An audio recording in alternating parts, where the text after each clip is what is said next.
Sepanjang gue berkarir ya di dunia media dan di dunia finance ini, ada banyak banget pelajaran-pelajaran hidup, pelajaran bisnis, pelajaran uang yang gue pelajarin. Yang gue harap gue tahu dari dulu. Di video ini gue udah rangkum total 19 pelajaran hidup yang gue pelajarin sepanjang gue berkarir dari nol sampai bisa ada di titik gue sekarang. 19 pelajaran hidup yang gue pelajarin di umur ke-19. Yang pertama, yaitu umur muda itu adalah senjata sosial yang baik banget orang itu nggak punya, tapi justru kalian yang muda, itu kalian harus manfaatin. Ketika umur kita itu masih muda, ya anggap lu itu masih di bawah umur 25, orang-orang di luar sana yang umur 30 atau 40 yang punya bisnis, ya yang punya pekerjaan, yang sudah berkarir, itu cenderung memandang rendah orang-orang yang masih umurnya itu muda. Jadi ini merupakan sebuah advantage, ini merupakan sebuah keunggulan yang kalian itu sebenarnya bisa manfaatkan. Ini merupakan kita ngomong bahasa kasarnya asimetrics yang lu itu harus eksploitasikan. Karena ketika umur lu itu masih muda, orang itu punya ekspektasi yang rendah sama lu. Sedangkan ya ketika umur lu itu udah 30, umur lu udah 40, orang itu udah mulai punya ekspektasi sama lu. Tapi ketika orang itu lu itu masih kecil, ya umur lu itu masih di bawah 25, kita ngomong orang itu meremehkan. Orang itu nggak punya ekspektasi apa-apa. Dan window ini akan segera tertutup ketika lu udah di atas umur 25. Jadi menurut gue, selagi lu umur 25 ke bawah, ya, lu harus belajar buat manfaatin situasi lu. Manfaatin bahwa lu itu masih muda, ya, dan orang lain ini bisa toleransikan ketika lu ini melakukan kesalahan. Ketika lu salah di umur yang cenderung tanda kutip tua, gitu ya, di atas 25 tahun, maka orang ini udah nggak bisa toleransiin kesalahan lu. Tapi ketika orang ini masih umur 25, orang ini masih bisa cincai, masih bisa cuek gitu. Jadi jangan appear too strong, jangan pengen terlihat kuat, jangan pengen show off, jangan pengen pamerin diri kalian, tapi justru manfaatin umur kalian yang masih muda ya ke orang-orang yang ada di luar sana. Ekspektasi rendah itu bakalan masukin lu ke ruangan-ruangan yang lu susah masuk. Tapi sedangkan ya kita ngomong anak umur 19 anggap punya skill trading 10 contoh ya, 10% skillnya gitu. Sedangkan ya ada orang umur 30 punya skill trading 20%, dua kali lipat di atas umur anak 19. Tapi anak umur 19 ini bakalan jauh mendapatkan lebih banyak akses dibandingkan orang yang umur 30 ini. Kenapa? Karena faktor umur. Orang itu suka ekspektasinya itu rendah ya ketika orang itu umurnya itu masih muda.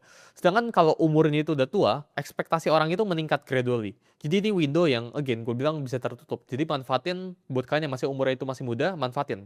Pelajaran yang kedua ya, di umur ke-19 gue itu bisa kalah total tapi tetap nothing to lose. Ketika kalian itu umur 19, lu itu belum ada lifestyle, belum ada tanggungan, bahkan belum ada keluarga yang lu harus tanggung. Lu belum ada pengeluaran fix, ya unless lu udah punya karyawan di umur ke-19. Tapi gue berbicara ke 99% misal teman-teman Gen Z gitu ya, kalian itu masih belum punya tanggungan. Tanggungan kalian itu masih di bawah orang tua. Ketika kalian itu nggak punya tanggungan apa-apa, ini merupakan sebuah advantage, ini merupakan sebuah keunggulan yang kalian itu sebenarnya bisa manfaatin. Gagal di umur 19, ya, itu nggak sama kayak orang yang gagal di umur 40. Orang yang gagal di umur 40 ini bakalan jauh lebih hurting daripada orang yang gagal di umur ke-19. Karena orang yang umur 40 ini bakal punya tanggungan misal KPR rumah, ya tanggungan keluarga, harus bayarin orang tua. Sedangkan yang umur 19 ini, yang masih kuliah, yang masih SMA, ya bahkan baru lulus kuliah, ini masih biaya tanggungannya, itu bisa ditanggung sama orang tua. Atau seandainya lu cari duit sendiri, ya lu itu belum punya tanggungan fix ya, kayak lu belum sewa motor, ya lu belum punya tanggungan cicilan motor, cicilan rumah, cicilan mobil. Jadi ketika lu itu bisa gagal di umur kayak misal gua di umur ke-19 atau di umur yang relatif muda, menurut gua umur yang relatif muda itu di bawah 25, maka lu itu start di titik yang sama. Bahkan lu itu nggak start di titik sama sebenarnya. Ya lu itu start di titik yang lebih maju dikit karena lu bisa nabung pengalaman. Jadi gunakan jatah gagal lu sebaik-baiknya sebelum lu umur 25. Karena setelah lu umur 25, ya lu itu udah punya tanggungan. Contohnya kayak gue ya, gue itu sekarang di umur ke-19, gue udah punya tanggungan. Karyawan gue itu udah hampir 30, jadi gue harus kasih makan ke 30 karyawan. Jadi gue nggak boleh gagal sekarang. Ya, ketika bisnis gue, ya gue harus mempertahankan reputasi gue. Ya gue sekarang gagal, setiap kali gue gagal, itu disaksikan sama ribuan orang, ya ratusan ribu orang, bahkan jutaan orang di publik, di media. Jadi ketika gue melakukan move di bisnis apapun itu, ya dan ini move ini misal salah, atau move ini misal bener gitu ya, manusia kan belajar gitu kan. Ini sekarang gue itu disaksikan, jadi gue itu udah punya something to lose. Sedangkan kalian yang baru mulai, ya atau orang-orang yang uangnya itu relatif masih muda umurnya gitu ya, atau belum mulai karirnya sama sekali, ini punya jatah gagal yang baik banget. Dan justru kalian itu harus pakai jatah gagal kalian sebaik-baiknya. Karena jatah gagal itu merupakan sebuah pelajaran. Pelajaran yang ketiga, ya, belajar buat negosiasi atau menjual diri kalian. Gue sering banget lihat orang di luar sana ya mencoba buat negosiasi. Tapi kenyataannya negosiasi dan melamar itu dua hal yang berbeda. Kalau lu nggak punya sesuatu buat lu offer atau kalau lu posisi itu jauh di bawah orang yang lu pengen negosiasiin itu, maka lu itu bukan sedang bernegosiasi, lu itu sedang melamar, lu itu sedang meminta. Aturan gua ya, kalau lu nggak bisa walk away, lu itu nggak lagi negosiasi, lu itu lagi melamar. Maksudnya kayak gimana? Misal lu itu lagi pengen lamar kerja sama gua, yang sekarang lagi nonton gitu. Tapi ya lu itu nggak bisa walk away dari gua, ya lu itu terpaksa. Pilihan lu satu-satunya itu cuma ke gua ya pekerjaannya. Kalau lu nggak sama gua, lu nggak bisa kerja lagi sama tempat lain. Itu lu bukan sedang bernegosiasi. Ya, lu itu nggak ada negotiation power kita ngomong. Ya, lu itu nggak ada higher ground. Lu itu sedang melamar ke suatu pekerjaan. Misal gue punya bisnis, ya gue pengen deal sama bisnis A gitu. Tapi gue itu nggak bisa walk away dari bisnis A ini. Ya gue terpaksa harus bisnis sama A ini. Itu gue nggak bisa negosiasi lagi sama dia gitu ya. Gue itu sedang melamar sama bisnis A itu gitu ya. Jadi ini berlaku ke semuanya gitu ya. Lu harus tahu ya lu itu bisa walk away dari suatu deal ini atau enggak. Karena ketika lu itu udah nggak bisa walk away, lu itu harus tahu kalau lu bukan sedang bernegosiasi, lu sedang melamar. Dan ketika lu nggak bisa walk away, posisi lu itu jauh di bawah orang yang lu sedang ngomong. Jadi need ya itu menciptakan yang namanya itu desperation, dan desperation atau orang yang terpaksa ya orang yang kepepet itu selalu bisa dicium, selalu bisa kelihatan. Solusinya itu gimana? Ya kalian itu sebelum masuk sebuah ruangan, lu itu tanya, apakah gue itu bisa walk away dari deal ini atau enggak? Ini berlaku ke semua ya, kehidupan kalian, bisnis kalian, karir kalian, semuanya gitu ya. Ketika lu nyadar orang yang lu lagi ngomong ini satu-satunya opsi lu nggak bisa walk away dari dia. Karena ketika lu walk away dari dia, lu nggak punya opsi apa-apa lagi, maka itu lu bukan negosiasi ya, lu langsung di bawah dia levelnya. Punya banyak alternatif ya itu bukan arogan, punya banyak alternatif itu perlindungan buat diri kalian sendiri. Pelajaran yang keempat ya, never ask first ya. Ini ada satu quote yang lumayan menarik ya. Ini mungkin terdengar itu arogan, tapi menurut gue ini lumayan nyata ke kehidupan gue ya. Yaitu I don't chase, I attract. Ini menurut gue sesuatu yang kalian itu harus lakukan juga ya. Di hidup gue sekarang ya, gue itu hampir tidak pernah samperin orang ya, kecuali gue bener-bener butuh sama orang itu. Contoh kita ngomong ya, beberapa orang ya yang punya duitnya di sebelahnya T ya, gue bukan bilang mereka itu di bawah gue dan sebagainya, tapi banyak kan ya 99% of the time ya itu mereka yang reach out ke gue dulu ya buat either ngajakin podcast atau ngajakin makan gitu ya. Sangat jarang untuk gue itu datengin ke mereka ya, gue bisa gak networking sama lo gitu ya, atau enggak pekerjaan. Ya, simple. Ya, itu dari sisi networking tadi, dari sisi pekerjaan. Pekerjaan itu gue nggak pernah tanya ke orang, ada pekerjaan atau enggak. Ya, yang gue lakukan itu, pekerjaan itu yang datang ke gue. Dan ini kondisi yang kalian itu harus bikin dalam hidup kalian. Jadi, fungsinya kondisi ini tuh apa? Karena ketika orang yang datang ke lu dulu, ya, itu need, itu kebutuhan. Dan kebutuhan itu menciptakan yang namanya itu desperation. Ketika orang ini udah datang ke lu itu punya higher ground, lu itu punya posisi tawar yang lebih tinggi dibandingkan dengan orang itu. Lu nggak jamin buat menang, ya. Tapi dengan orang itu datang ke lu duluan, lu udah dapat 1 poin ekstra. Orang itu masih 0. Gue hampir jarang sekali reach out ke orang buat minta sesuatu. Ya, gue selalu menawarkan atau enggak orang lain yang biasa datang ke gue. Dan menurut gue itu sesuatu yang kalian harus terapin dalam hidup kalian. Ya, jadi belajar buat sabar. Ya, karena orang yang punya value, emas itu juga pasti dicari. Ya, emas itu nggak minta dicari, tapi akan dicari. Berlian itu nggak minta dicari, tapi orang itu mau cari berlian gitu. Sama kayak hidup kalian, sama kayak kalian. Jangan sampai kalian itu berlian yang nyari-nyari orang buat ditambang gue. Masa nggak pernah kan di luar sana berlian atau emas gitu kan, ayo tambang gua gitu, itu nggak pernah terjadi gitu. Yang terjadi itu apa ya, emas itu cuma diem tapi orang itu yang nyamperin. Nah dalam hidup kalian itu harus seperti itu, kan harus belajar punya value gitu ya, dimana orang itu bakal samperin ke kalian, bukan kalian yang samperin ke orang terus. Yang kelima ya, dunia itu sempit ya. Jadi belajar buat jaga reputasi lu, kayak ini cuma satu-satunya yang lu punya. Ini mungkin kan udah sering banget dengar ya dari semua orang kalau jaga reputasi kalian dan sebagainya. Tapi faktanya ya semua orang itu nggak terapin ini. Ya maksud gue dari jaga reputasi ini apa? Ya jangan buat musuh ya. 1000 teman itu terlalu sedikit, satu musuh itu terlalu banyak. Belajar buat netralin, belajar buat bikin musuh yang dari musuh itu jadi nggak benci sama lu gitu ya. Ini gue terapin juga ke keseluruhan relationship gue. Gue selalu berusaha untuk nggak create polarization ya. Gue nggak pengen ada orang yang benar-benar suka banget sama gue, tapi satu sisi ada orang yang benci banget sama gue. Karena ketika kondisi ini terjadi, ketika gue jatuh ya, ketika gue lagi turun gitu ya, orang itu mendoakan downfall gue, orang itu mendoakan ya kejatuhan gue, dan itu nggak bagus. Ketika gue lagi di atas ya, orang-orang yang benci-benci sama gue ini pasti pikirin cara buat jatuhin gue. Jadi jangan pernah create enemy, karena dunia ini sangat-sangat sempit ya. Reputasi ini sesuatu yang lu itu harus jaga. Kalau perlu lu jaga pakai seluruh uang lu, tuker seluruh uang lu untuk menjaga reputasi yang lu punya sekarang. Ketika reputasi ini lu itu bagus ya, orang itu pengen bisnis sama lu, pengen kerja sama lu gitu kan. Mereka itu nggak peduli ya, mau kerjanya bikin bisnis apa dan sebagainya, yang penting itu sama lu ya. Dan itu kondisi yang kalian itu harus ciptakan. Sekarang kalau gue over ke teman-teman gue misal gitu ya, lu pengen nggak bisnis sama gue tentang A gitu ya, mereka itu nggak lihat bisnisnya, mereka lihat guanya langsung. Jadi apapun bisnis yang gue offer ke mereka ya, mereka itu siap, mereka itu terima, karena mereka itu percaya. Jadi ada elemen percaya terhadap diri gue, karena gue itu sangat-sangat menjaga reputasi gue. Apakah gue pernah salah? Jawabannya itu pernah. Tapi kesalahan ini tidak sampai mencoreng reputasi gue. Sekali itu udah mau kecoreng dikit, gue langsung undo ya, gue langsung tarik. Pelajaran yang keenam ya, aset yang paling berharga itu bukan uang, bukan properti, bukan sesuatu yang didapatkan. Tapi aset paling berharga itu diri kalian sendiri. Aset yang paling berharga itu sering nggak punya angka di laporan keuangan. Contoh, kayak gue pribadi sekarang ya. Mungkin kalian bisa lihat di luar sana, gue punya uang puluhan miliar, ya cenderung bisa net worth gue ada ratusan gitu ya. Gue punya mobil, gue punya jam tangan, gue punya aset, gue punya banyak banget gitu ya, Bitcoin dan sebagainya. Itu kan bentuk dari aset. Tapi menurut gue, aset ini itu adalah aset yang paling murah yang lu bisa punya. Ketika kita ngomong gue punya audience gitu ya, gue punya network yang kuat, gue punya skill, gue punya kepala gitu ya, gue punya tim bahkan ya.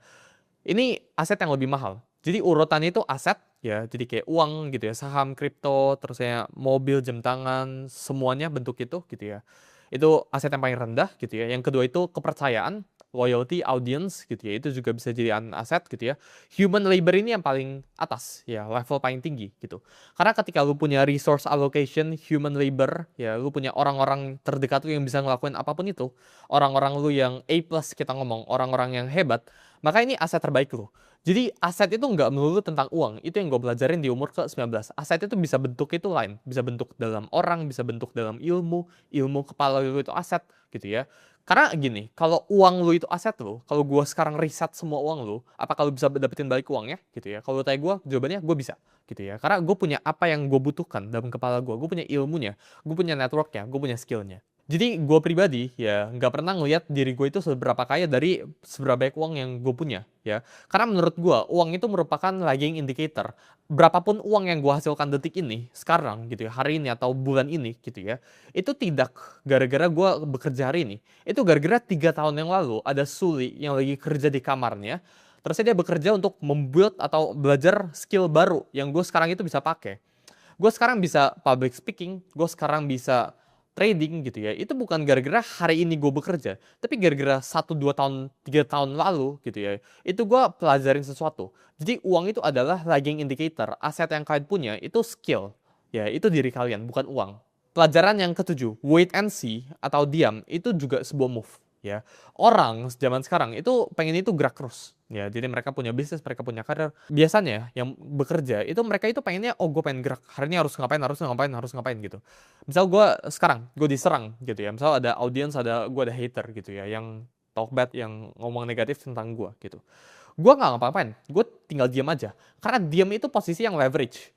Ya, ketika mereka itu menghabiskan energi mereka, ya ngoceh gitu terus ke gue itu nggak habisin energi apa-apa buat nyerang mereka balik atau buat mikirin mereka. Bahkan itu nggak pernah terlintas dalam pikiran mereka. Haters gue itu atau orang-orang yang mencemooh gue, ya meskipun sedikit sekarang gitu ya, itu nggak pernah terlintas dalam pikiran gue. Ya, orang suka nyerang, oh Suli orangnya kayak gini, Suli salah analisis dan sebagainya. Ya mau itu benar atau salah, diam itu merupakan sebuah posisi, diam itu merupakan leverage. Gue nggak perlu balas mereka, mereka itu akan menghilang dengan sendirinya. Karena gue lihat ini patternnya ada di mana-mana ya. Orang yang lebih sukses dari kita, orang yang lebih kaya dari kita, itu tidak pernah talk bad tentang kita.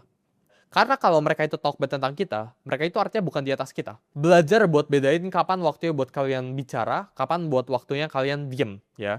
Jadi ketika waktunya itu lu lagi diserang dan sebagainya, misal gua gitu ya, itu majority gue diem, gue nggak pernah ngapa-ngapain, ya.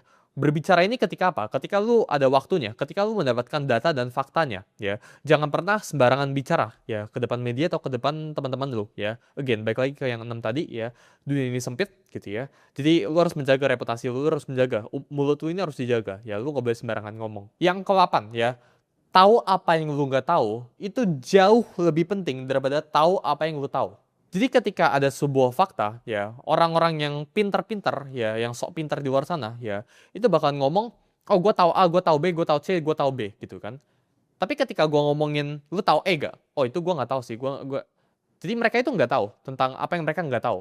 Justru yang harusnya kalian tahu, ya, itu apa yang kalian nggak tahu. Jadi self-awareness kalian itu harus tinggi. Ya, coba kalian tulis di dalam kertas gitu ya. Apa sih kekurangan-kekurangan kalian? Tahu kelemahan kalian itu jauh lebih penting daripada tahu kekuatan kalian. Ya, artinya apa? Kalau lu tahu kelemahan lu itu apa? Ya berarti lu harus avoid, lu harus singkirkan. Ya ini jangan ada di hidup lu gitu. Tapi tahu semua kekuatan lu itu semua orang bisa. Karena semua orang itu punya bias terhadap dirinya sendiri. Jadi belajar buat tahu apa yang lu nggak tahu atau punya self awareness yang tinggi. Ya, jadi hari ini itu gue kurangnya apa itu lebih penting daripada lu tahu apa yang lu kerjain hari ini. Pelajaran yang ke-9 ya, orang yang paling berbahaya di suatu ruangan itu bukan orang yang paling pinter, tapi orang yang paling nggak butuh atau orang yang tidak terlihat seperti ada kepentingan, orang yang paling misteri. Yang namanya itu power, ya power itu bukan soal kapasitas kalian atau lu punya berapa banyak duit. Yang namanya power itu soal ketergantungan, ya ketergantungan lu itu terhadap suatu pihak dia butuh atau enggak gitu. Ketika misal lu buat sebuah deal, ya misal gue bisnis sama lu gitu ya kan, gue pengen jual sebuah minuman sama lu gitu. Tapi lu itu nggak butuh minumannya gitu ya, lu bebas lu pengen ambil atau enggak gitu. Otomatis level gua itu jauh di bawah lu itu di atas gua. Pasti itu tinggi langsung gitu. Jadi ketika lu bisa masuk ke suatu ruangan, lu bisa deal, misal lu interview lowongan pekerjaan, tapi lu itu nggak butuh gitu. Lu itu nggak ada kepentingan, lu itu nggak apa-apa kalau nggak dapat pekerjaan ini. Lu otomatis bakalan dapat higher groundnya. Yang paling butuh dealnya itu bakalan jadi posisi di paling lemah. Jadi ketika lu menghadapi situasi seperti itu, ya berusahakan untuk either naikin dulu value lu, gitu kan. Ini tentang equation ya, baik lagi. Ya, ketika lu nyadar posisi lu di bawah mereka, ya berarti jangan negosiasi. Ketika lu nyadar, ya lu itu sedang bernegosiasi sama orang yang gak butuh lu, ya lu jangan negosiasi sama dia. Itu losing game, lu udah pasti kalah negosiasi sama dia gitu. Itu pasti bad deal sama dia. Jadi yang lu bisa lakuin apa? Lu harus naikin dulu value lu, gitu kan. Sampai di tahap dimana orang itu yang butuh lu. Dan orang itu yang reach out ke lu. Lu harus belajar buat bangun posisi di mana lu itu bisa bilang, enggak, gua nggak mau gitu kan. Tanpa konsekuensi besar. Ya. Ini orang-orang di luar sana ya merasa mereka itu bebas, merasa mereka itu punya power. Tapi mereka itu ada beberapa offer ya orang-orang di luar sana yang kalau ayo ke tempat ini, mereka itu nggak bisa bilang enggak, mereka harus siap bos gitu. Nah itu bukan sebuah kebebasan, itu bukan sebuah power. Kan harus belajar buat become independent ya. Kalau orang tawarin lu, siapapun di luar sana gitu ya, tawarin lu, mau gak ke tempat ini gitu kan, mau gak deal gue sama bisnis gue ini gitu. Lu harus belajar buat bilang enggak tanpa ada konsekuensi besar. Yang namanya itu neediness ya atau kebutuhan ya atau desperation again yang gue tadi bilang itu nggak bisa disembunyikan. Ini akan eventually kelihatan ya seiring waktu berjalan. Jadi ketika lu punya neediness ya jangan berusaha buat sembunyikan, tapi instead tutup aja neediness itu dengan punya naikin value diri lu. Pelajaran yang ke-10 ya, lu belajar 100 kali lipat lebih banyak dari pengalaman daripada di buku, di podcast, atau ngobrol sama orang. Maksudnya kayak gimana?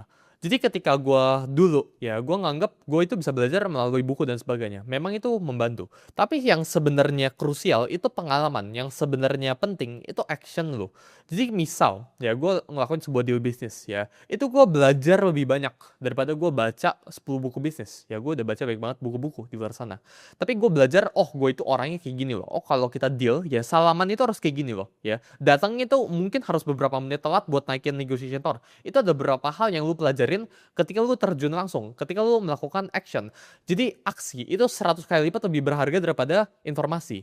ya. Jadi ketika lu ngomongin lu baca buku dan sebagainya, ya itu membantu, tapi 1%. Tapi aksi, ya, tapi action, pengalaman, itu 100%. 1 banding 100. Jadi pengalaman itu jauh lebih berbicara daripada informasi. Daripada lu baca buku, daripada teorinya dong. Dan kita breakdown ya, pengalaman itu ada yang gagal sama ada yang berhasil. Pengalaman yang gagal itu ngajarin lu 10 kali lipat lebih banyak daripada pengalaman yang berhasil. Karena ketika lu berhasil, yang lu lakukan itu lu sibuk selebrasi. Tapi ketika lu gagal, lu itu bakal lebih reflektif. Ketika lu berhasil, lu itu bakalan punya bias ya. Oh, gue udah bener kok, ngapain gue improvisasi diri gitu kan. Ngapain gue improve diri gue. Tapi ketika lu lagi gagal, ya lu bakalan belajar lebih banyak. Jadi pengalaman itu 100 kali lipat lebih baik daripada informasi ya. 1 banding 100. Tapi pengalaman yang gagal itu 10 kali lipat lebih bagus daripada pengalaman yang benar. Yang ke-11 ya, ini merupakan salah satu pelajaran yang gue pribadi pelajarin. Ya, ini salah satu yang penting mungkin dari 1 sampai 19 ini. Ya, one of the most crucial. Ya, yaitu dunia ini itu nggak kasih lo reward berdasarkan lo itu benar atau salah. Terkadang ya kita lihat di luar sana, ya orang itu kan suka nilai, oh benar itu sama dengan mendapatkan uang atau mendapatkan reward. Salah, ini lo mendapatkan konsekuensi atau hukuman. Ya itu teorinya kayak gitu. Tapi faktanya itu enggak. Terkadang ya lu itu bisa banget bener 100%, tapi lu nggak dapat uang. Atau lu juga bisa rugi, lu bisa keluar uang. Ada juga posisi di mana lu itu salah banget ya, move lu di bisnis atau di pekerjaan lu udah salah gitu ya, lu udah aneh, ngaco, move-nya nggak jelas gitu ya. Tapi justru lu bisa mendapatkan uang. Jadi bener itu bukan berarti reward ya, salah itu bukan berarti hukuman. Yang gue pengen kalian di sini pelajarin ya, ini ketika lu itu melakukan kebenaran ya, bener lu itu belum tentu di reward sesuai dengan apa yang lu lakukan. Reward itu didistribusikan bukan berdasarkan moral ya, tapi berdasarkan lu itu ngelakuin apa. Jadi menurut gua ya, berhenti buat nunggu validasi dari dunia ini ya, dunia ini bilang bener, salah dan sebagainya, itu nggak ada korelasinya sama lu mendapatkan uang, lu jadi sukses, lu berhasil atau enggak. Pelajaran yang ke-12 ya, never appear too strong ya, karena emosi terkuat ya, itu bentuknya itu envy, keirian. Iri itu bentuk yang bisa menggerakkan semua orang. Kekuatan yang terlalu kuat itu mengundang yang namanya itu ancaman, bukan respect. Orang itu jadi iri melihat lu. Ini gue belajar ya. Dulu bokap gue ya itu minta gue nonton sebuah series namanya Samkok, Chinese drama lah gitu. Ini dulu real gitu. Jadi dulu ya ada sebuah kerajaan yang rajanya itu meninggal. Terus saya ada sebuah kerajaan lain yang nyerang kerajaannya. Itu udah siap-siap, udah kudanya semuanya, pasukannya udah maju gitu.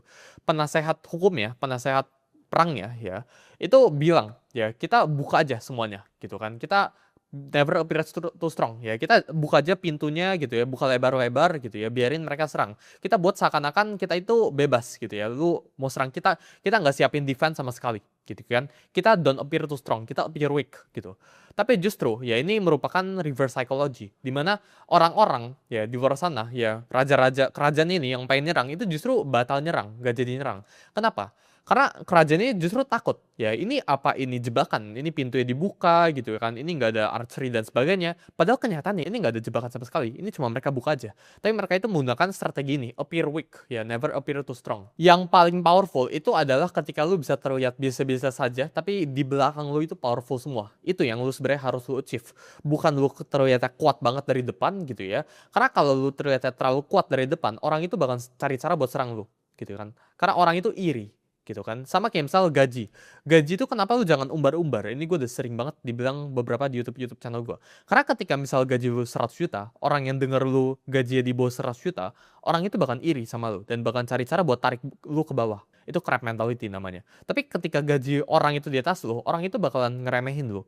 Jadi sharing gaji lu, sharing power lu, itu nggak perlu. Ya, never appear too strong. Yang ketiga, ya ini tentang saham di perusahaan, yaitu punya valuasi versus punya cash, itu dua hal yang berbeda. Orang di luar sana sering valuasiin perusahaan mereka. Oh, perusahaan gue itu punya beberapa perusahaan di dalamnya gitu kan.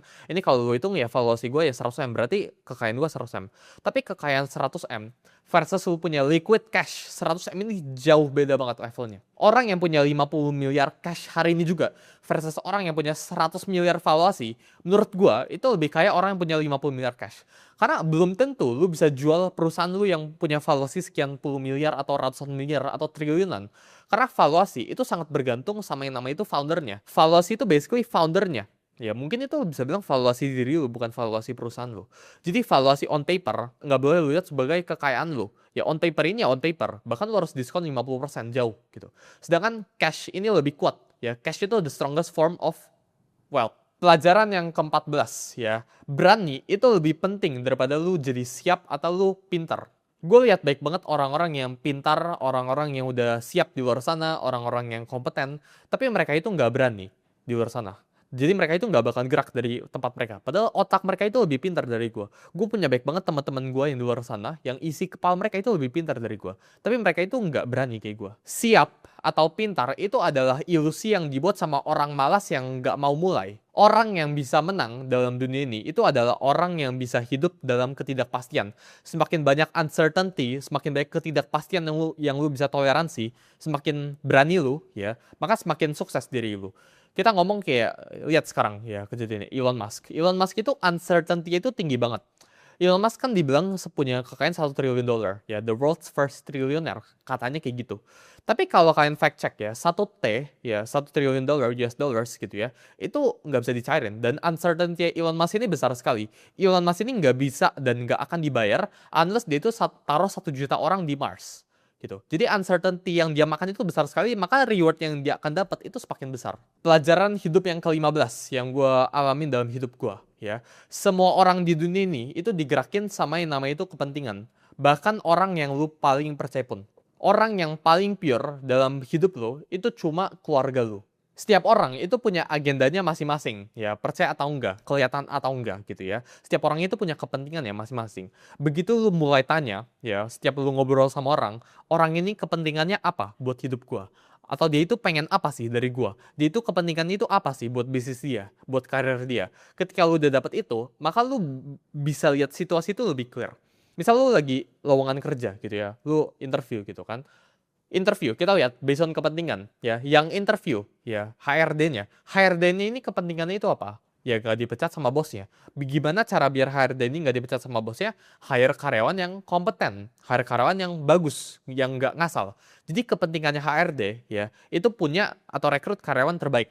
Sedangkan karyawan ya, yang lagi interviewnya, yang ngasih CV-nya dan sebagainya, kepentingan dia itu apa? Ya, itu mendapatkan misal gaji atau pekerjaan gitu ya. Itu misal mendapatkan perusahaannya gitu kan. Dia itu pengen bekerja di suatu perusahaannya.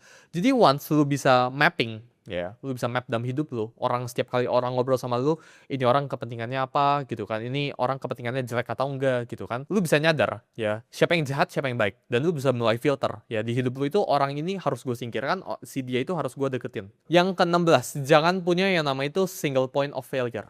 Dalam hidup kalian, ya, jangan sampai ada satu bottleneck, satu kejadian, atau satu hal yang bisa bikin kalian itu bangkrut langsung atau reset langsung dari nol.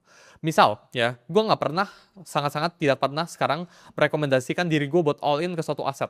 Jadi gue nggak pernah taruh duit gue di 100% keuangan, misal ke Bitcoin atau sebagainya, gitu ya. Gue nggak pernah all in. Kenapa? Karena ketika gue all in, ini merupakan single point of failure. Mau gue seyakin apapun, ya mau conviction gue itu 99,9% gitu kan. Tapi kalau ini gagal gue reset, itu gue nggak pernah mau. Jadi terkadang ya semua emosi ya, mau takut, seneng, sedih dan sebagainya, itu bukan emosi yang jelek gitu ya. Ini kalau nonton film nama itu Inside Out gitu kan, Inside Out 1 sama 2, ini pelajaran yang bagus banget.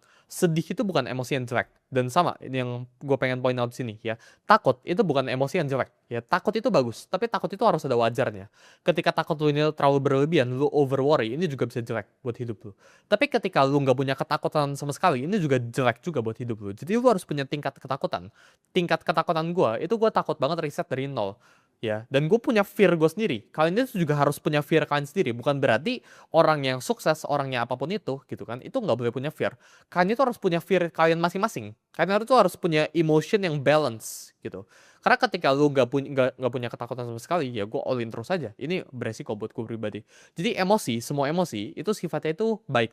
Nggak ada sih emosi yang sifatnya itu benar-benar jelek. Pelajaran yang ke-17 ya, bedakan yang namanya itu sibuk dan produktif. Ya, orang itu sering bilang, oh itu gue sibuk, ya gue sibuk 8 jam sehari, ya. Tapi sibuk mereka 8 jam, ini menghasilkan berapa banyak, ya. Sedangkan orang yang produktif, ya mereka itu bisa aja cuma kerja 1-2 jam, gitu kan. Tapi mereka, gitu kan, ini bisa menghasilkan lebih baik daripada orang yang bekerja 10 jam. Itu ibarat kayak ada satu pak gitu kan, ini harus diangkat semuanya gitu kan. Orang yang sibuk itu yang bakal ngangkat sesuatu gitu kan, mereka angkat gitu, capek, itu sibuk, orang sibuk. Tapi orang yang produktif itu mereka bakal cari traktor atau mereka bakal cari mobil buat diangkut semua terusnya di jalan gitu kan. Jadi, orang yang sibuk dan produktif itu kan harus belajar buat bedakan. Jangan jadi sibuk, don't be busy, ya be productive. Yang ke-18 ya, jangan pernah takut sama yang namanya itu kompetitor, takut sama diri kalian sendiri. Gua sering banget berpendapat, ya. Misal gue punya kompetitor di luar sana gitu kan. Gimana kalau kompetitor gue ngelakuin A? Gimana kalau kompetitor gue itu disuntik dan sebagainya, diapain dan sebagainya. Kompetitor gue grow dan sebagainya. Kenyataannya ya, itu cuma ada dalam pikiran gue sendiri. Kalau hanya dengan kompetitor itu dapat uang, terus kompetitor itu bisa ngalahin lu, berarti yang salah itu bukan kompetitor ya. Yang salah itu diri lu. Dan itu terjadi juga dalam bisnis. Misal, gue punya bisnis toko kopi gitu kan. Gue punya kopi, sebelah juga punya kopi. Kalau sebelah dengan sebelah ini diinjek 1 miliar, tiba-tiba dia bisa grow di atas gue, ya. Terusnya gue nggak bisa outgrow dia. Masalah itu cuma di capital. Berarti itu kesalahan itu ada di gue, bukan ada di kompetitor gue.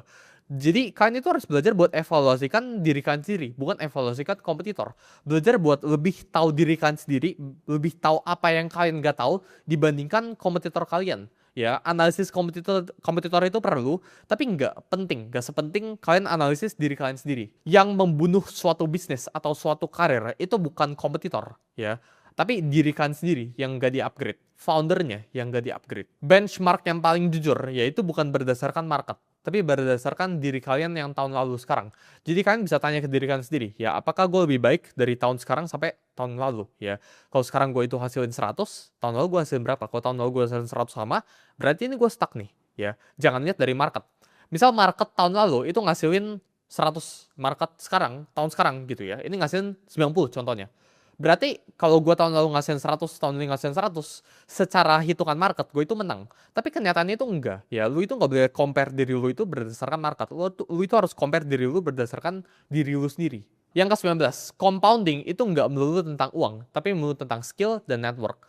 Network kalian yang kalian punya sekarang itu adalah sesuatu yang kalian harus maintain. Ini bagaikan subscription. Lu harus sering ketemu mereka. Semakin lu sering subscribe sama mereka, semakin lu sering ketemu sama mereka, lu semakin dekat dan lu semakin terjaga networknya. Lu nggak bisa network itu cuma saling follow-followan IG, cuma ketemu setahun sekali. Itu sesuatu yang lu harus maintain. Network itu sesuatu yang lu harus maintain dan ini compound. Orang yang ketemu 1 tahun versus orang yang ketemu 10 tahun, ini bakalan lebih deket orang yang ketemu 10 tahun. Rewardnya itu bakal jauh lebih besar. Lu bakalan punya akses lebih baik ke sebuah orang gitu ya. Kalau lu udah kenal dia selama 10 tahun dan lu udah sering deket sama dia. Jadi compounding itu nggak melulu tentang uang, dan belajar buat compound skill kalian, belajar buat compound network kalian, belajar buat compound uang kalian sejak dini, sejak kalian masih muda. Karena time advantage, kayak yang gue bilang dari advice yang pertama, ya, ketika lu masih muda, yang lu bisa unggulkan itu bukan uang lu. Ya, anak muda itu nggak punya uang, tapi anak muda itu punya waktu, yang dimana orang-orang yang di atas, yang umur 40-50 itu nggak punya, yaitu waktu.